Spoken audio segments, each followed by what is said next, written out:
പെട്ടെന്ന് പുന്നപ്ര വയലാറിനെ പറ്റിയുള്ള ഓർമ്മകൾ ഒന്ന് പങ്കുവയ്ക്കാമോ? പുന്നപ്ര വയലാർ എന്ന പേരിൽ അറിയപ്പെടുന്ന അവിസ്മരണീയവും ചരിത്ര പ്രാധാന്യം അർഹിക്കുന്നതുമായിട്ടുള്ള ആ സമരം ആരംഭിക്കുന്നത് ഒക്ടോബർ 23 1946 ഒക്ടോബർ 23. എൻ്റെ സ്നേഹിതൻ നേരത്തെ സൂചിപ്പിച്ചതുപോലെ തിരുവിതാംകൂർ രാജാവ് ജനകീയ സ്വാതന്ത്ര്യം, ജനങ്ങളുടെ സ്വാതന്ത്ര്യവും അവകാശവും അംഗീകരിക്കുന്നതിന് നിർബന്ധിതമായി അതിൻ്റെ ഭാഗമായി അമേരിക്കൻ മോഡൽ ഭരണപരിഷ്കാരം എന്ന ഒന്ന് ആദ്യമായി പ്രഖ്യാപിച്ചു. അമേരിക്കൻ മോഡൽ ഭരണപരിഷ്കാരം എന്ന് പറയുന്നത് യഥാർത്ഥത്തിൽ ജനങ്ങൾക്ക് സ്വാതന്ത്ര്യം അനുവദിക്കലായിരുന്നില്ല, നിഷേധിക്കലായിരുന്നു. ദിവാൻ്റെ പരമാധികാരത്തിന് വിധേയമായി തിരഞ്ഞെടുക്കപ്പെടുന്ന ജനപ്രതിനിധികൾ വെറും അഡ്വൈസർമാരായി മാത്രം നിലകൊള്ളുന്ന ഒരു സംവിധാനമായിരുന്നു അമേരിക്കൻ മോഡൽ ഭരണപരിഷ്കാരം. ആ ഭരണപരിഷ്കാരത്തെ വളരെ ശക്തിയായി തന്നെ സ്റ്റേറ്റ് കോൺഗ്രസും കമ്മ്യൂണിസ്റ്റ് പാർട്ടിയും സംഘടിത തൊഴിലാളി വർഗവും ശക്തമായി അതിനെ എതിർക്കുകയുണ്ടായി. ആ പ്രഖ്യാപനം നടന്ന് ഏതാനും ദിവസങ്ങൾക്കിടയിലാണ് ആലപ്പുഴ ആലശ്ശേരി മൈതാനിയിൽ ഒരു പ്രതിഷേധ യോഗം സംഘടിപ്പിക്കപ്പെട്ടതും ആർ സുഗതൻ്റെ അധ്യക്ഷതയിൽ കൂടിയ ആ യോഗത്തിൽ എല്ലാവരും പ്രസംഗിച്ചു. ആ കൂട്ടത്തിൽ ഞാനും അതിനെ ശക്തിയായി എതിർത്തുകൊണ്ട് പ്രസംഗിക്കുകയുണ്ടായി. അന്ന് പ്രസംഗിച്ച എല്ലാ ആളുകളെയും ഒരു കൊല്ലത്തെ തടവ് ശിക്ഷയ്ക്ക് വിധിക്കുന്ന വിധത്തിലുള്ള വാറണ്ട് പുറപ്പെടുവിക്കുകയും വൈകുന്നേരം തന്നെ ആർ സുഗതനെയും വി ഐ സൈമണിനെയും പാർട്ടി ഓഫീസിൽ നിന്നും കയർ ഫാക്ടറി വർക്കേഴ്സ് യൂണിയൻ ഓഫീസിൽ നിന്നും അറസ്റ്റ് ചെയ്യുകയുമാണ് ഉണ്ടായത്.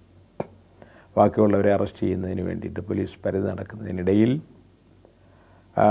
സഖാവ് ശ്രീകണ്ഠൻ നായർ കൊച്ചിയിലേക്ക് പോവുകയും സഖാവ് പത്രോസ് അന്നത്തെ തിരുവിതാംകൂർ കമ്മ്യൂണിസ്റ്റ് പാർട്ടിയുടെ സെക്രട്ടറി സഖാവ് പി ടി പൊന്നൂസ് അറസ്റ്റ് ചെയ്യപ്പെട്ടതിന് ശേഷം ആക്ടിംഗ് സെക്രട്ടറിയായി പ്രവർത്തിച്ചു പോകുന്നയാളാണ് കെ വി പത്രോസ്. കെ വി പത്രോസിൻ്റെ നിർദ്ദേശമനുസരിച്ച് അതിനു മുമ്പ് പൂഞ്ഞാറിൽ കമ്മ്യൂണിസ്റ്റ് പാർട്ടി പ്രവർത്തകരായിട്ടുള്ളവരും തൊഴിലാളി പ്രവർത്തകരുമായിട്ടുള്ള ആളുകളെ ഭക്ഷ്യകാര്യത്തിലുള്ള ദുർഭിക്ഷതയെ ആസ്പദമാക്കിയിട്ട് പട്ടിണി സത്യാഗ്രഹം നടത്തിക്കൊണ്ടിരുന്നപ്പോൾ അവിടെ നിന്ന് 10-25 പേരെ സി പി രാമസ്വാമിയുടെ പോലീസ് കൂട്ടമായി അറസ്റ്റ് ചെയ്തു. അതിനെ തുടർന്ന് അവിടെ സംഘടനാ രംഗത്തുള്ള ദൗർബല്യം പരിഹരിക്കുന്നതിന് വേണ്ടി പോലീസിന് പിടികൊടുക്കാതെ പൂഞ്ഞാറിൽ പോയി അവിടുത്തെ കൃഷിക്കാരെയും തൊഴിലാളികളെയും സംഘടിപ്പിക്കാനും പാർട്ടി പുനഃസംഘടിപ്പിക്കുന്നതിനും വേണ്ടി എന്നെ നിയോഗിച്ചതനുസരിച്ച് ഞാൻ പൂഞ്ഞാറിലേക്ക് പോവുകയാണ് ഉണ്ടായത്. അതിന് മുമ്പുള്ള പശ്ചാത്തലം വിവരിച്ചാൽ സ്വാതന്ത്ര്യത്തിന് വേണ്ടിയിട്ടുള്ള ദേശവ്യാപകമായ പോരാട്ടം അലയടിച്ച് ഉയർന്നുകൊണ്ടിരുന്നൊരു കാലമായിരുന്നു. രണ്ടാം ലോകമഹായുദ്ധത്തിൻ്റെ അന്ത്യം, അതിനെ തുടർന്ന് സോവിയറ്റ് യൂണിയൻ പൂർവാധികം ശക്തിയോടുകൂടി ലോകരംഗത്ത് ഉയർന്നു വന്നതിനെ തുടർന്ന് കൊളോണിയൽ രാജ്യങ്ങളിലെ ജനങ്ങളിൽ സ്വാതന്ത്ര്യത്തിന് വേണ്ടിയിട്ടുള്ള ശക്തമായ ആവേശകരമായ ആത്മവിശ്വാസത്തോടു കൂടിയിട്ടുള്ള പോരാട്ടത്തിന് അതൊരവസരമായി. റോയൽ ഇന്ത്യൻ നേവിയിലെ ഇന്ത്യൻ പട്ടാളക്കാർ ബ്രിട്ടീഷ് പട്ടാള ഓഫീസർമാർക്കെതിരായി തോക്കിൻ്റെ ബായനറ്റ് തോക്കിൽ ഫിറ്റ് ചെയ്ത് ദേശീയ പതാകയും ചെങ്കൊടിയും അതിന്മേൽ കെട്ടി ബ്രിട്ടീഷ് ഓഫീസർമാർക്കെതിരായി അതിശക്തമായിട്ടുള്ള പ്രതിഷേധം പ്രകടിപ്പിച്ചുകൊണ്ട് വന്ദേ മാതരം, ഇൻകുലാബ് സിന്ദാബാദ് എന്ന് വിളിച്ചുകൊണ്ട് പുഴു നിറഞ്ഞിട്ടുള്ള ഈ പയറും ചപ്പാത്തിയും പട്ടിക്ക് കൊണ്ട് കൊടുക്കുമെന്ന് പറഞ്ഞുകൊണ്ട് ചപ്പാത്തി അവരുടെ മുഖത്തേക്ക് എറിഞ്ഞുകൊണ്ട് അതിശക്തമായ പ്രതിഷേധം പ്രകടിപ്പിക്കുകയാണ്. ഇന്ത്യൻ പട്ടാളങ്ങൾ തങ്ങളുടെ മാതാപിതാക്കന്മാർ രാജ്യത്താകെ നടത്തുന്ന സ്വാതന്ത്ര്യ സമരത്തിൻ്റെ പ്രതിബിംബം എന്നും പ്രതിധ്വനി എന്നും കരുതാവുന്ന വിധത്തിൽ ഇന്ത്യൻ പട്ടാളക്കാർ തന്നെ ദേശാഭിമാന ബോധത്തോടു കൂടിയിട്ട് ബ്രിട്ടീഷ് ഓഫീസർമാർക്കെതിരായി തങ്ങളുടെ സമരശബ്ദം പ്രകടിപ്പിക്കാനുണ്ടായത്. സ്വാഭാവികമായും ഓഫീസർമാർ പ്രതികരിക്കുന്നത് വിശേഷിച്ച് മിലിറ്ററി ബാരക്കുകളാകുമ്പോൾ അത് കപ്പലിലായാലും ഭൂമിയിലായാലും എവിടെയായാലും അവരെ ചോദ്യം ചെയ്യുന്നവരെ എങ്ങനെയായിരിക്കും കൈകാര്യം ചെയ്യുക എന്നുള്ളത് പ്രത്യേകം പറയേണ്ടതായിട്ടില്ല. വെടിയുണ്ടകൾ ഉതിർത്തുകൊണ്ടാണ് ആ ഇന്ത്യൻ പട്ടാളക്കാരെ ബ്രിട്ടീഷ് ഓഫീസർമാർ നേരിട്ടത്. അത് ഇന്ത്യയുടെ ചുറ്റുമുള്ള കടലുകളിലേക്ക് ആ സമരത്തെ വ്യാപിപ്പിക്കാനാണ് ഇടയായിട്ടുള്ളത്. ഇന്ത്യൻ പട്ടാളക്കാരുടെ സ്വാതന്ത്ര്യ അഭിനിവേശം അതോടുകൂടിയിട്ട് വ്യാപകമാകുകയാണ് ഉണ്ടായത്. അതിനുശേഷം ബോംബെ കടപ്പുറത്തേക്ക് കപ്പലടുപ്പിച്ചപ്പോൾ അവശേഷിച്ച പട്ടാളക്കാർ ബോംബെ കടപ്പുറത്തിറങ്ങിയപ്പോൾ ബോംബെയിലെ സംഘടിത തൊഴിലാളികൾ കിർണി കാംഗാർ വർക്കേഴ്സ് യൂണിയൻ അവർക്ക് ഷെയ്ക്ക് ഹാൻഡ് കൊടുത്തിട്ട് അവരെ ഹാർദമായി സ്വീകരിക്കാനുണ്ടായി. അങ്ങനെ സ്വീകരിക്കാൻ തുനിഞ്ഞ തൊഴിലാളികളെ ബ്രിട്ടീഷ് പോലീസും പട്ടാളക്കാരും വെടിവെച്ചതിൻ്റെ ഫലമായി 22 തൊഴിലാളി പ്രവർത്തകന്മാരാണ് വെടിയുണ്ടയ്ക്ക് വിധേയരായി അന്ന് ബോംബെ കടപ്പുറത്ത് മരിച്ചു വീണു. അത് 46 ജനുവരിയിലായിരുന്നു. അതിനെ തുടർന്ന് തെലങ്കാനയിലെ കൃഷിക്കാർ ആന്ധ്ര സംസ്ഥാന ഭരണാധികാരികൾക്കെതിരായിട്ട് സ്വാതന്ത്ര്യത്തിൻ്റെ ആവശ്യവും കൃഷിക്കാരൻ്റെ ആവശ്യവും ഉയർത്തിപ്പിടിച്ചുകൊണ്ടുള്ള ആയുധമേന്തിയ സമരം നടന്നു. അതിനെയാണ് തെലങ്കാന കൃഷിക്കാരൻ്റെ സമരമെന്ന്. ആ കാലഘട്ടത്തിൽ തന്നെ പശ്ചിമ ബംഗാളിലെ കൃഷിക്കാർ തേ ഭാഗ എന്ന ആവശ്യം 1/3 പാട്ടം 1/3 തരൂ, ബാക്കി കൃഷിക്കാർ തന്നെ കൈവശപ്പെടുത്തും, നിങ്ങൾക്ക് 3/1 അവകാശമുള്ളൂ എന്ന് പ്രഖ്യാപിച്ചുകൊണ്ടുള്ള പ്രത്യക്ഷ സമരമാണ് തുടങ്ങി. അതിനെ തുടർന്നാണ് ഐതിഹാസികമായ പുന്നപ്ര വയലാർ സമരം ആരംഭിക്കുന്നത്. പുന്നപ്ര വയലാർ സമരത്തിൻ്റെ പശ്ചാത്തലമായിട്ട് പൊള്ളയിൽ കറുകപ്പറമ്പിൽ കുടുംബങ്ങൾ ഇടയ്ക്കുള്ള സ്പർദ്ധയും ഒരു കുടിപ്പകയൊക്കെ പറഞ്ഞു കേൾക്കുന്നുണ്ട്. എത്രത്തോളം വാസ്തവം ഇതിലുണ്ട്? കറുകപ്പറമ്പുകാരും അതുപോലെ തന്നെയുള്ള ആളുകളും കടലിൽ നിന്ന് മത്സ്യത്തൊഴിലാളികൾ മത്സ്യം പിടിച്ചു കൊണ്ടുവരുമ്പോൾ വള്ളവും വലയും എല്ലാം തന്നെ കറുകപ്പറമ്പുകാരും അതുപോലെ തന്നെ വേലിയകത്തുകാരും പുളിമൂട്ടുകാരും എന്നെല്ലാമുള്ള കുറേ വീടുകളുടെ ഉടമകളെന്ന് പറയുന്നത് അന്ന് കടപ്പുറത്തുള്ള ഏറ്റവും വലിയ സമ്പന്നന്മാരാണ്. ആ സമ്പന്നന്മാരുടെ അവകാശപ്പെട്ട സ്ഥലമാണത്രേ കടൽത്തീരം മുഴുവൻ. കടൽത്തീരത്ത് മത്സ്യത്തൊഴിലാളികൾ താമസിക്കുന്നതെല്ലാം തന്നെ ഇവരുടെ കുടികിടപ്പുകാരായിട്ടാണ്. ആ കുടികിടപ്പുകാരായിട്ടുള്ള മത്സ്യത്തൊഴിലാളികൾക്ക് ഇവർ വള്ളം വെച്ച് കൊടുക്കും, വല വാങ്ങിക്കൊടുക്കും. എന്നിട്ട് അവരുടെ വള്ളത്തിൽ അവരുടെ വല ഉപയോഗിച്ച് കടലിൽ പോയി പിടിച്ചുകൊണ്ടിരുന്ന മീനിൻ്റെ മുഴുവൻ അവകാശികൾ ഈ വീട്ടുകാരാണ്. വളരെ പട്ടിണി കൂലി മാത്രമേ പ്രതിഫലമായിട്ട് കൊടുക്കൂ. ഒരു പങ്ക് വെക്കുന്നത് വലപ്പങ്ക്, വള്ളപ്പങ്ക്, പള്ളിപ്പങ്ക്, മൂപ്പൻ പങ്ക്, അതുപോലെ തന്നെ കറുകപ്പറമ്പുകാരുടെ പങ്ക്, മാമൂട്ടുകാരുടെ പങ്ക്, വേലിയത്തുകാരുടെ പങ്ക് എന്നിങ്ങനെയുള്ള കുടുംബത്തിൻ്റെ പങ്കുമൊക്കെ ആയിട്ട് ഇതെല്ലാം ഓഹരി വെച്ചതിനെടുത്തതിന് ശേഷമുള്ള തുച്ഛമായിട്ടുള്ള ഓഹരിയാണ് കൊടുക്കുക. പോയി തിരമാലകളെ വെല്ലുവിളിച്ചുകൊണ്ട് ജീവനെ പോലും പണയപ്പെടുത്തി പണിയെടുത്തുകൊണ്ട് മത്സ്യം പിടിച്ചുകൊണ്ട് വരുന്ന തൊഴിലാളിക്ക് പ്രതിഫലമായി കിട്ടിക്കൊണ്ട്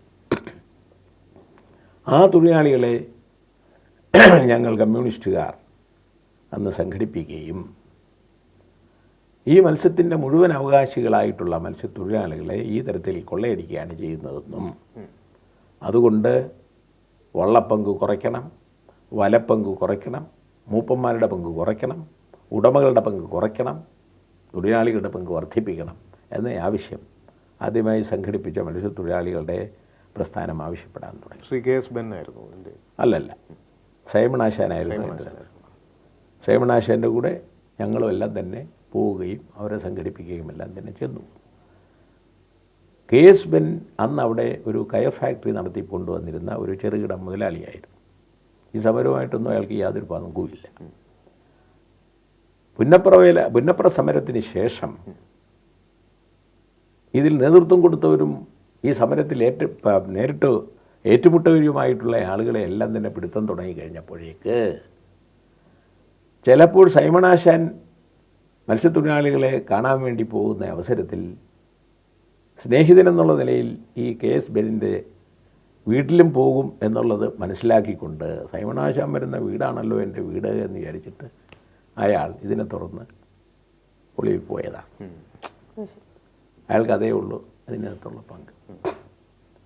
അങ്ങനെ മത്സ്യത്തൊഴിലാളികൾ സംഘടിതമായി വരുന്നു എന്ന് കണ്ടതോടുകൂടിയിട്ട് മത്സ്യത്തൊഴിലാളികളെ കേസിൽ കൊടുക്കാൻ വേണ്ടിയിട്ട് ഈ കറുകപ്പറമ്പുകാർ അവരുടെ ഷെഡിലുണ്ടായിരുന്ന സാധനങ്ങളെല്ലാം തന്നെ എടുത്ത് സുരക്ഷിതമായ സ്ഥലത്ത് ഒതുക്കിയതിന് ശേഷം ഷെഡിന് തീ വെച്ചു.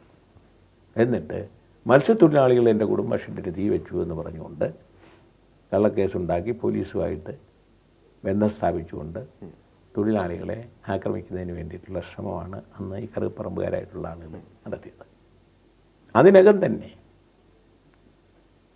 ഞാൻ നേരത്തെ പറഞ്ഞ പോലെ എന്നോട് ചോദിച്ചതുപോലെ അമേരിക്കൻ മോഡൽ ഭരണപരിഷ്കാരത്തിൻ്റെ പ്രഖ്യാപനം വരികയും അതിനെതിരായിട്ടുള്ള പ്രക്ഷോഭണത്തിന് കമ്മ്യൂണിസ്റ്റ് പാർട്ടിയുടെ നേതൃത്വത്തിൽ സംഘടിത തൊഴിലാളി പ്രസ്ഥാനം, കയർ ഫാക്ടറി തൊഴിലാളികൾ, ഓയിൽ മിൽ തൊഴിലാളികൾ, പണ്ടകശാല തൊഴിലാളികൾ, ഹോട്ടൽ തൊഴിലാളികൾ, മത്സ്യത്തൊഴിലാളികൾ, തെങ്ങേറ്റ തൊഴിലാളികൾ, കർഷക തൊഴിലാളികൾ എന്നിങ്ങനെയുള്ള നാനാവിഭാഗം തൊഴിലാളികളെയും സംഘടിപ്പിച്ച് അണിനിരത്തിയതിൻ്റെ ഫലമായിട്ട് അവരെല്ലാം തന്നെ ഈ സ്വാതന്ത്ര്യ സമര സന്ദേശങ്ങൾ ഏറ്റെടുത്തുകൊണ്ട് വിപുലമായ നിലയിൽ പ്രക്ഷോഭണത്തിന് ഒരു കൂട്ടുകയാണ് ചെയ്തത്.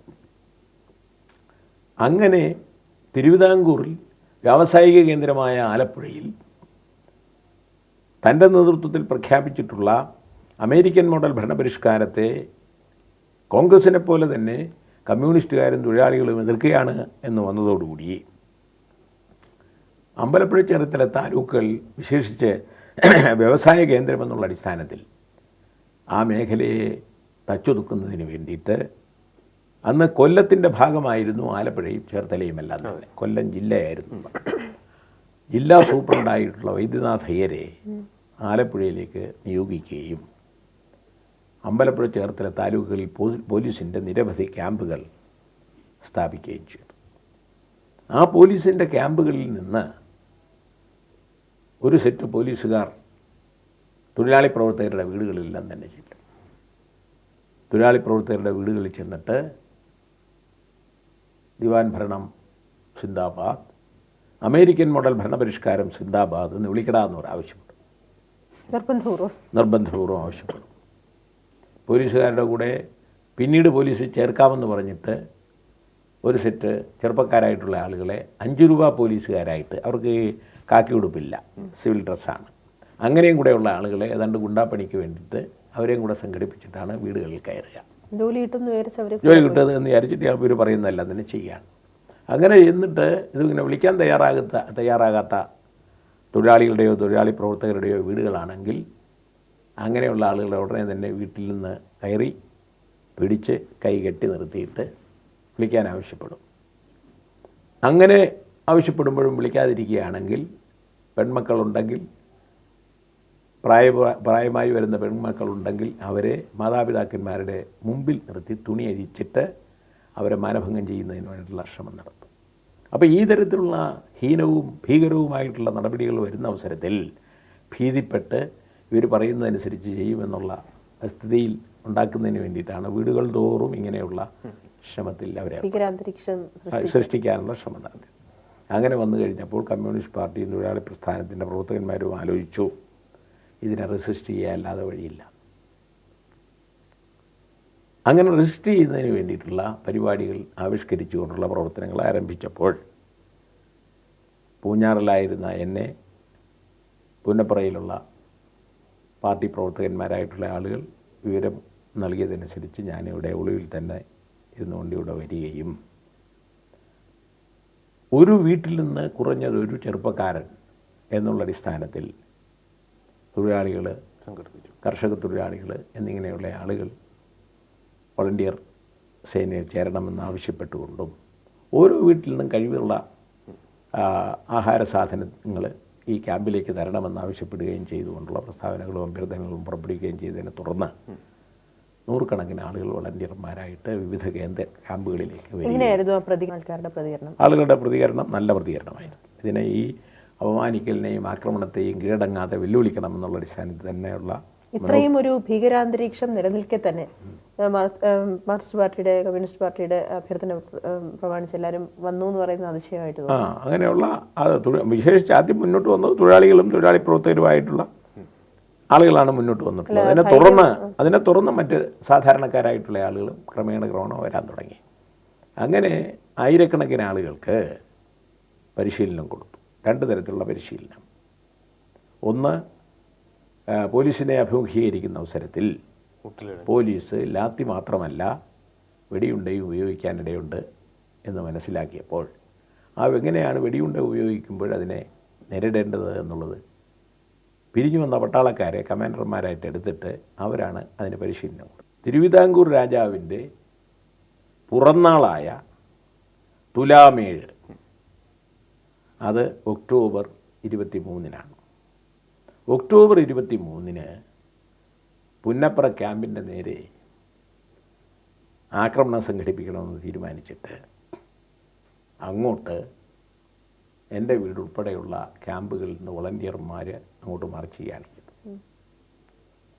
ആ മാർച്ചിൽ ഓളോത്തറ കൃഷ്ണൻകുഞ്ഞ്, കൂനാഞ്ജലി കെ സുകുമാരൻ എന്നിങ്ങനെയുള്ള ആളുകളുടെ നേതൃത്വത്തിലാണ് ആ ക്യാമ്പിലേക്ക് ആയിരക്കണക്കിന് വോളണ്ടിയേഴ്സിന് പോയത്.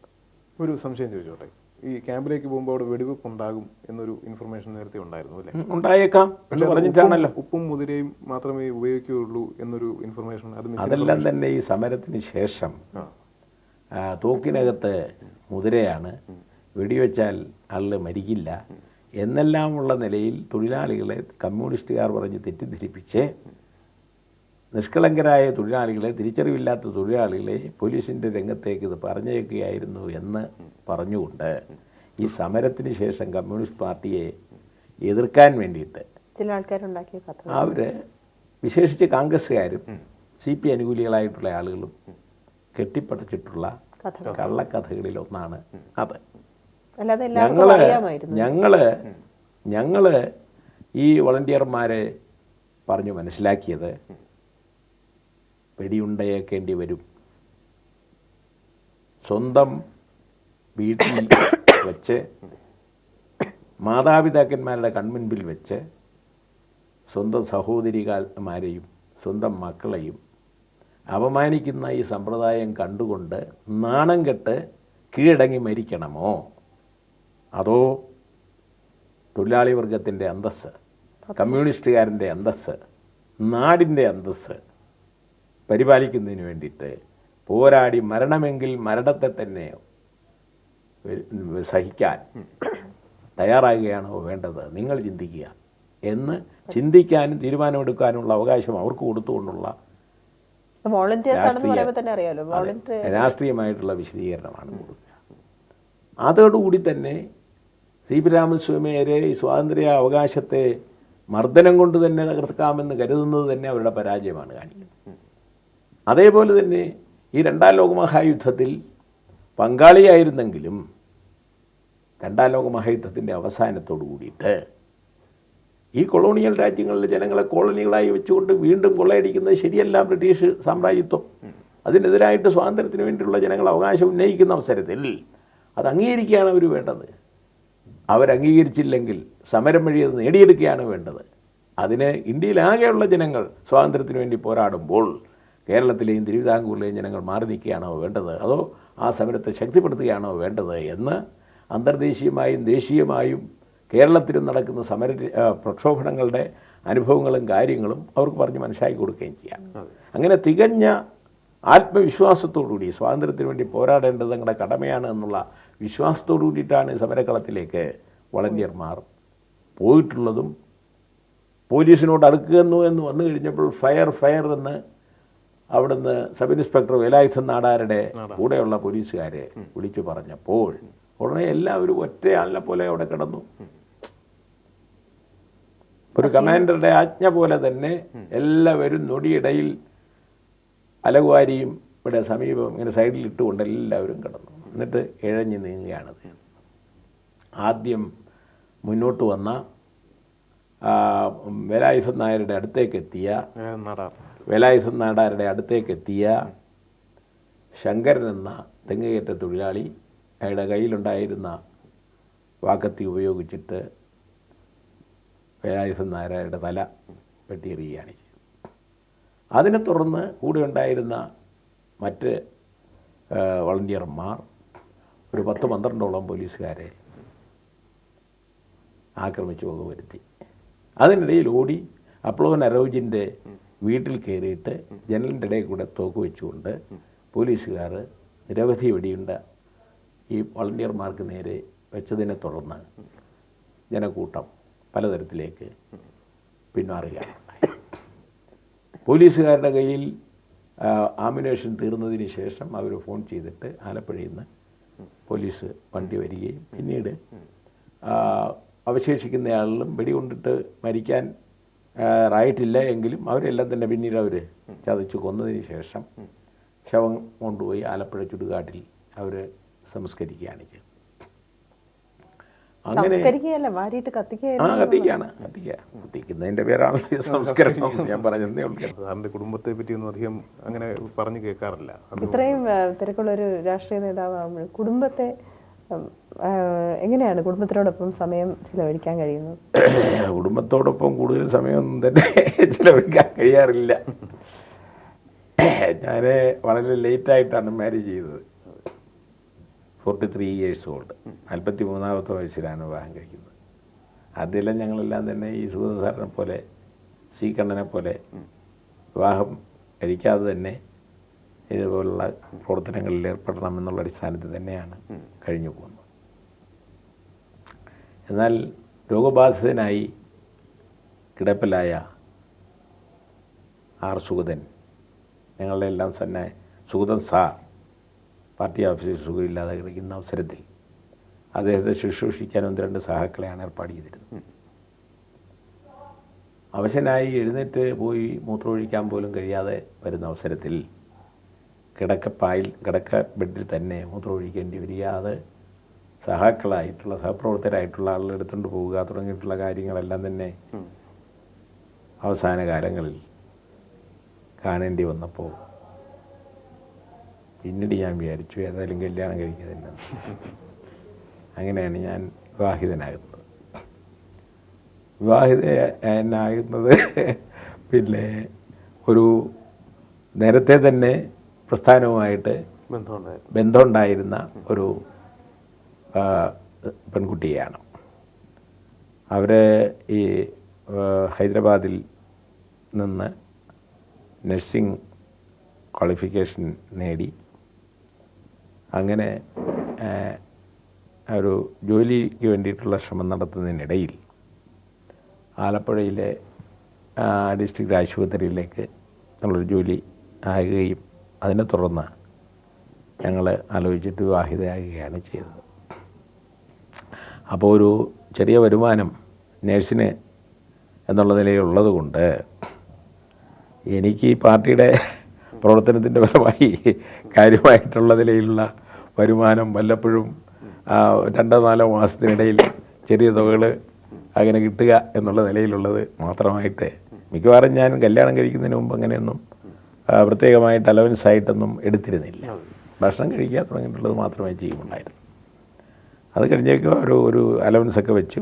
അലവൻസൊക്കെ തന്നെ അതൊന്നും കാര്യമായിട്ടുള്ള നിലയില്ലെങ്കിൽ ഒരു ചെറിയ വരുമാനം എന്നുള്ള തരത്തിൽ മുഖ്യമായിട്ടും വൈഫിൻ്റെ മാസം ഉള്ള വരുമാനം കൊണ്ടാണ് കഴിഞ്ഞു പോകുന്നത്. വിവാഹം കഴിഞ്ഞതിന് ശേഷം ഒരു വാടക വീടെടുത്തിട്ട് ആലപ്പുഴ പട്ടണത്തിൽ തന്നെ താമസിച്ചിരുന്നു. അപ്പോൾ എൻ്റെ ജ്യേഷ്ഠൻ പറഞ്ഞു, അവൻ ഈ പാർട്ടി ഓഫീസ് താമസിക്കുന്നതിനാണ്, അതുകൊണ്ട് നീ ഒരു കാര്യം ചെയ്യും, ഞാൻ എൻ്റെ ഒരു സ്ഥലം ചെറിയൊരു വിലയ്ക്ക് നിനക്ക് എൻ്റെ പേരിൽ എഴുതി വെക്കാം, നീ കുറേ കിട്ടുന്ന കാശ് ചിട്ടി പിടിച്ചോ മറ്റു തരത്തിലൊക്കെ കുറേശ്ശെ കാശ് നീ എനിക്ക് തന്നാൽ മതി. അങ്ങനെയാണ് എൻ്റെ കുടുംബജീവിതം ആരംഭിക്കുന്നത്. 2 കുട്ടികളുണ്ട്. ഒരാൾ പിന്നെ വിദ്യാഭ്യാസത്തിന് ശേഷം ഇപ്പോൾ ഒരു ജോലിയിലാണ്. പെൺകുട്ടി വിദ്യാഭ്യാസത്തിന് ശേഷം PhD ഈ ജോണ്ടീസിനുള്ള ഒരു മരുന്ന് പ്ലാന്റിൽ നിന്ന് റിസർച്ച് ചെയ്ത് കണ്ടുപിടിക്കുന്നതിൽ സാമർഥ്യം കാണിച്ചതിൻ്റെ ഫലമായിട്ട് ഇന്ത്യയിൽ ആദ്യമായിട്ട് ഈ പ്ലാന്റിൽ നിന്ന് ജോണ്ടീസിനുള്ള മരുന്ന് കണ്ടുപിടിച്ച നിലയിൽ PhD കിട്ടി. ഇപ്പോൾ ഒരു റിസർച്ച് കേന്ദ്രത്തിൽ, രാജീവ് ഗാന്ധി റിസർച്ച് കേന്ദ്രത്തിൽ അവർ ജോലിക്കെടുത്തു. അവിടെയും പിന്നെ ആശ, VV ആശ, അമ്മയുടെ പേരാണ് ചേർത്തിട്ട് ഇനിഷ്യലി. പിന്നെ വസുമതി എന്നാണ് വൈഫിൻ്റെ പേര്. അങ്ങനെ അവളവിടെ ജോലി കഴിയുന്നു. 2 കുട്ടികളുണ്ട്, 2 പേരക്കുട്ടികളുണ്ട്. അങ്ങനെ ഇവിടെ തിരുവനന്തപുരത്തൊരു വാടക വീട്ടിലാണ് ഞാൻ ഇപ്പോൾ താമസിച്ചുകൊണ്ടിരിക്കുന്നത്. എൻ്റെ സ്വന്തം ഈ ഔദ്യോഗിക ജീവിതത്തിനിടയ്ക്ക് എപ്പോഴും ഒരു സിനിമ കാണാനോ അല്ലെങ്കിൽ പുസ്തകം വായിക്കാനോ ഒക്കെ സമയം? പുസ്തകം ഞാൻ ഒരുപാട് മുമ്പ് വായിച്ചിട്ടുണ്ട്. പുസ്തകം വായനയാണ് എൻ്റെ ഒരു ഹോബി. പിന്നെ വീട്ടിൽ ചിലപ്പോൾ ഈ പരിപാടി കേരളത്തിൻ്റെ മറ്റു ഭാഗത്തും ഡൽഹിയിലും ഉള്ള കമ്മിറ്റിയൊക്കെ കൂടെ ഉള്ളതുകൊണ്ട് ആഴ്ചയിൽ 2 ദിവസവും മാസത്തിൽ 6-7 ദിവസമൊക്കെ ആയിട്ടാണ് വീടുകളിൽ ഉണ്ടാകുക. ഞാൻ മിക്കവാറും എല്ലാ ദിവസവും ഒരു 5 മണി 5:30 എഴുന്നേൽക്കുകയാണ്. അപ്പോൾ ഒരു 5-6 മണിക്കൂറെങ്കിലും ഉറങ്ങണമെന്നുള്ള നിലയിലുള്ളത് ഡോക്ടറുടെ ഒരു നിർബന്ധമാണ്.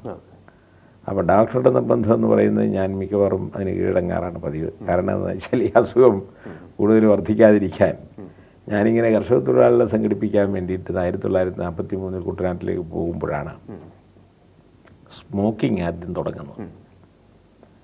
ഈ ഹരിജനങ്ങളും പാവപ്പെട്ടവരുമായിട്ടുള്ള ആളുകളുടെ കൂടെ ഇങ്ങനെ കഴിയുകയും അവരുടെ അടുക്കൽ പ്രവർത്തിക്കാനൊക്കെ പോകുമ്പോൾ അവർ കാപ്പിയും ചോറും ഒക്കെ തരുമ്പോൾ അതെല്ലാം ഇങ്ങനെ കഴിക്കാതെ നടക്കുന്ന വ്യാധി പ്രവർത്തകർ നടത്തിക്കൊണ്ടിരുന്നത് വ്യത്യസ്തമായിട്ട് ഞാൻ അവരുടെ കൂടെ കൂടുകയും അവർ തരുന്ന ഭക്ഷണം കഴിക്കുകയും അവരുടെ കൂടെ തന്നെ കഴിയുകയും വൈകുന്നേരവും രാത്രിയും പകലും എല്ലാം തന്നെ അവരുടെ ജോലിയൊക്കെ കഴിഞ്ഞിട്ട് അവരോട് പിന്നെ തൊഴിലാളി സംഘടനകളുടെ ആവശ്യകത, തൊഴിലാളികൾ സംഘടിക്കേണ്ട കാര്യങ്ങളൊക്കെ ഇങ്ങനെ പറഞ്ഞ് മനസ്സിലാക്കാൻ വേണ്ടി അവരുടെ പിന്നെ ക്യാമ്പുകളിലും താമസ സ്ഥലത്തും എല്ലാം തന്നെ പോയി കഴിഞ്ഞതിനിടയിലാണ് ആ തരത്തിലുള്ള ഭക്ഷണത്തിൻ്റെയൊക്കെ രീതിയിൽ സാധാരണ ഇതിൽ നിന്ന് വ്യത്യസ്തമായ ഭക്ഷണം കഴിക്കാൻ തുടങ്ങിയതിനെ തുടർന്നാണ് ബീഡിയും സിഗരറ്റും വലിക്കാൻ ഉള്ള ഒരു ആങ്സൈറ്റി എനിക്കുണ്ടാകുന്നു. അത് പിന്നീട് ഏതാണ്ട് ഒരു 59-58 വരെ ആയപ്പോഴേക്കും ഞാനൊരു ചെയിൻ സ്മോക്കറായി. ഒന്ന് കഴിച്ചു കഴിഞ്ഞാൽ പിന്നെ അടുത്ത് തന്നെ കയ്യോടെ തന്നെ മറ്റൊന്ന് വലിക്കുക എന്നുള്ള തരത്തിലേക്ക് അതോടുകൂടി ഒരു ചുമയും ആസ്മയും ഒക്കെ പിടിപെട്ടു. അപ്പോൾ ഡോക്ടർ എന്നെ ഉപദേശിച്ചു സ്മോക്കിങ് നിർത്തണം. ഞാൻ പറയും നിർത്താമെന്ന് പറഞ്ഞു.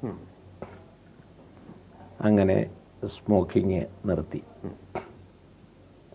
സ്മോക്കിങ് നിർത്തിയതിന് ശേഷം ഡോക്ടർ പറഞ്ഞു ഈ ചായ കുടി നിർത്തുന്നത് നല്ലതാണ്.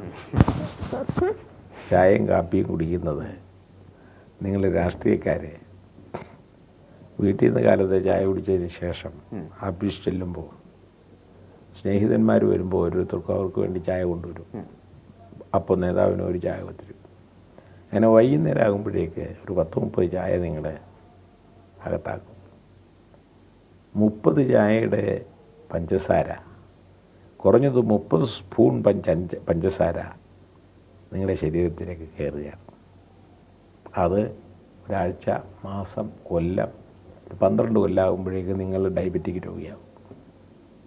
നിങ്ങളുടെ കൂട്ടുകാരിൽ മിക്കവാറും ആളുകൾ ഡയബറ്റിക് രോഗികളാണ്. അപ്പോൾ അതുകൊണ്ട് ഡയബറ്റിക് രോഗികളായിട്ട് മറ്റു കൂട്ടുകാരെ പോലെ അവസാനം ആകണമോ അതോ അതിൽ നിന്നൊഴിയണമോ നിങ്ങൾക്ക് ചിന്തിക്കാം. ഒരു കാര്യം ചോദിച്ചോട്ടെ, ഈ കർശനക്കാരനായ നേതാവിനെ ഒതുക്കിയ ഡോക്ടർ ആരാ? വളരെ ഉദ്ദേശശുദ്ധിയോട് കൂടിയിട്ട് ഉപദേശ രൂപത്തിൽ പറയുന്ന ഡോക്ടർമാരുടെയൊക്കെ അവരുടെ ഉപദേശം ഞങ്ങൾക്ക് പതിവാണ്. അപ്പോൾ അതനുസരിച്ച് സ്മോക്കിംഗ് നിർത്തിയ പോലെ തന്നെ ചായയും കാപ്പിയും കുടിയും ഈ കഴിഞ്ഞ 10-25 കൊല്ലക്കാലമായിട്ട് ഞാൻ ഉപേക്ഷിച്ചതിൻ്റെ ഫലമായി ഞാൻ ഇന്നൊരു ഡയബറ്റിക് രോഗിയല്ല.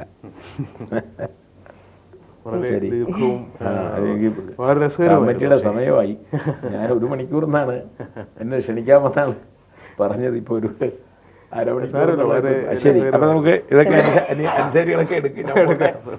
എല്ലാവിധം വയലാറിൻ്റെ സ്മരണകൾ നിറഞ്ഞു നിൽക്കുന്ന ഈ ദിവസം ഞങ്ങളുടെ ചോദ്യം പരിപാടി അവസാനിക്കുന്നു. എല്ലാവർക്കും ശുഭദിനം. ശുഭദിനം.